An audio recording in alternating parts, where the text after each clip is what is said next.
واحده من اعظم العادات، وركزوا يا جماعه هنا، واحده من اعظم العادات اللي موجوده عند الناس اللي بتنجح نجاح استثنائي في الدنيا، بيسموها كده seeking clarity.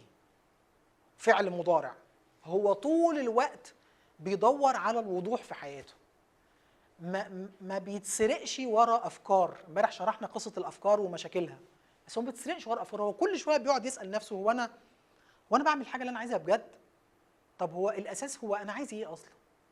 انا بقعد مع ناس والله العظيم افتكر ان انا قعدت مع ناس خبرتهم في الحياه مرعبه مرعبه، ويقدروا يحولوها لبزنس خطير يكسبوا من وراه ذهب ذهب. وبعدين يقعدوا معايا في مره في قعده فيقولوا لي احنا عايزين نعمل كذا وكذا وكذا وكذا. اقول له طيب ماشي، يلا تعالى اتحرك في الاتجاه ده.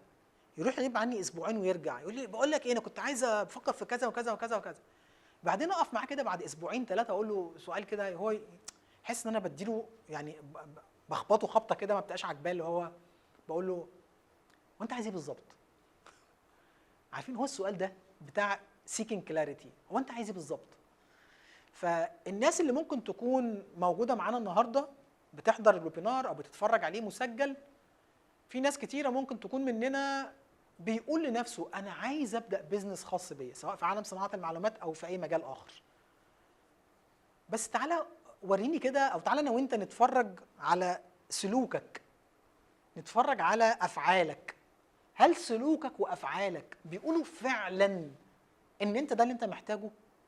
ولا حضرتك قاعد على الانترنت كل ما تلاقي حاجه ممكن تتفرج عليها فتروح تتفرج ل 10 15 100 الف متحدث على الانترنت،